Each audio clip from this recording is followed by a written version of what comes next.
L'invité politique de la matinale est Christophe Borgel. Bonjour. Bonjour. Vous êtes député PS de Haute-Garonne, numéro 3 du parti, et vous êtes le monsieur élection, c'est comme ça qu'on vous surnomme, et donc le monsieur primaire, puisque vous présidez le comité d'organisation de la primaire à gauche. Alors c'est sûr, elle va bien avoir lieu, cette primaire ? Oui, elle va avoir lieu. On va cet après-midi, à l'occasion d'un conseil national du Parti socialiste, en boucler définitivement toutes les modalités. Arnaud Montebourg attend de connaître justement ces modalités avant de faire connaître sa décision. Est-ce que vous pensez que vous avez de quoi le rassurer ? J'ai du mal à comprendre les interrogations qu'il y a pu avoir en juin dernier, constatant que les autres partis traditionnels du Rassemblement de la gauche, les Verts, le Parti communiste, préféraient la division au rassemblement et refusaient une primaire de toute la gauche. Nous avons pris nos responsabilités avec nos partenaires de la Belle Alliance Populaire. Nous avons décidé d'organiser une primaire et nous avons dit d'emblée qu'elle serait organisée dans les mêmes conditions qu'en 2011, c'est-à-dire des bureaux de vote sur tout le territoire national. Tous les électeurs inscrits sur les listes électorales pourront venir voter avec un simple engagement de partager les valeurs de la gauche, une participation financière d'1 euro par tour. Et donc, il y aura sur tout le territoire national, les dimanches 22 et 29 janvier, plus de 8000 bureaux de vote. Et donc ça devrait rassurer Arnaud Montebourg ? J'espère. L'idée de cette primaire de la gauche gouvernementale, c'est d'avoir le débat qui permette à la gauche de n'avoir qu'un seul candidat au premier tour de l'élection présidentielle, ou en tout cas à la gauche gouvernementale de n'avoir qu'un seul candidat. Si jamais ce n'était pas le cas, c'est l'élimination assurée. C'est le 21 avril 2002 de nouveau, mais cette fois-ci, tout le monde aura été prévenu. Enfin, vous savez déjà que ça ne sera pas le cas, puisque Jean-Luc Mélenchon a déjà dit qu'il y allait. Il y a une primaire à Europe Écologie Les Verts. Il y a peut-être Emmanuel Macron qui va se présenter. Je parle de la gauche gouvernementale. Pour moi, la gauche gouvernementale, elle va de Benoît Hamon à Emmanuel Macron, en passant par Arnaud Montebourg, le président de la République, le Premier ministre, Christiane Taubira, Martine Aubry. C'est dans cet espace-là qu'il nous faut un seul candidat si on veut avoir une chance d'être au second tour de la présidentielle. Un des sujets de crispation sur l'organisation de cette primaire, c'est la question financière. Arnaud Montebourg voulait 100 000 euros pour faire campagne. Vous lui en proposez 50 000, c'est ça ? La dernière fois, en 2011, nous avions, le Parti socialiste, accordé une dotation à chaque candidat du Parti socialiste de 30 000 euros. On s'était rendu compte que c'était insuffisant, on l'avait monté à 50 000 euros. La campagne va durer en 2016, début 2017, la même durée qu'en 2011. Il n'y a pas de raison d'augmenter cette dotation. Je rappelle qu'à la primaire, il y a aussi, dans cette primaire, possibilité d'avoir des candidats d'autres partis.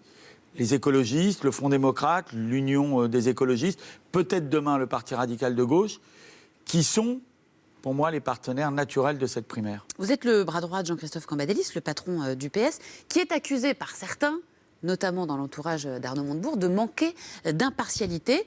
Est-ce qu'il pourrait être tenté de faire campagne pour François Hollande, qu'il soutient ? Écoutez, en 2011, Martine Aubry, puisque certains prennent cette comparaison, avait laissé place au poste de premier secrétaire du Parti socialiste à Harlem Désir pendant la durée de la primaire. Mais Martine Aubry était elle-même candidate, donc il y avait une logique. Jean-Christophe Cambadélis n'est pas candidat. Il assurera la neutralité sur le plan organisationnel de la primaire, et moi-même en tant que président du comité national d'organisation de la primaire, on ne m'entend pas prendre position, mais il ne sera impartial, il dira des choses, il assure que l'organisation est totalement impartiale, mais on ne peut pas demander à des dirigeants du Parti socialiste de se taire, de ne rien dire pendant cette primaire. Sa responsabilité, c'est de montrer le chemin qui permette aux socialistes d'être rassemblés.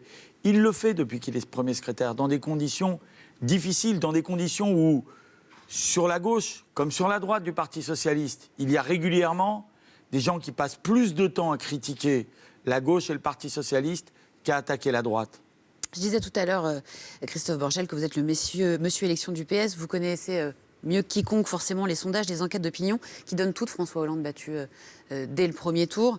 Vous allez me dire que les sondages, ça ne compte pas, ou vous me faites une réponse raisonnable ? Non, je vous fais une autre réponse. Tous les sondages donnent toute la gauche battue. C'est ça la réalité. Le problème n'est pas de savoir qui est le premier débattu. J'entends des gens qui se gargarisent que celui qu'ils soutiennent est le premier débattu. Mais je vais être direct, je m'en fous du premier débattu, comme du dernier débattu.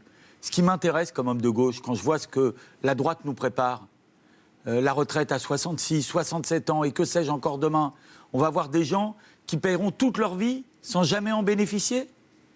Quand je vois ce que nous disent une partie des candidats de droite sur la question du droit d'asile et des réfugiés, je ne veux pas que la gauche soit éliminée au premier tour. Et ce que je constate dans les sondages, bien sûr, un sondage ne fait pas une élection, mais ceux d'aujourd'hui nous préviennent, tous à gauche. La division, c'est l'élimination. C'est la voie ouverte à un second tour entre la droite et le Front National. Moi, je ne veux pas de ça pour mon pays. On a une droite qui n'a jamais été aussi à droite depuis très, très longtemps. Et donc la primaire, c'est la solution et c'est pas la machine à perdre, comme le redoute Manuel Valls? Non, je crois que la primaire, c'est la solution du rassemblement, à une condition. C'est que comme en 2011, tous ceux qui y participent le fassent avec cet objectif. On débat, on s'affronte, on se critique, mais à la fin, on se rassemble derrière celle ou celui qui l'a emporté. Merci beaucoup Christophe Borgel d'avoir été l'invité d'ITélé ce matin. Bonne journée. Merci.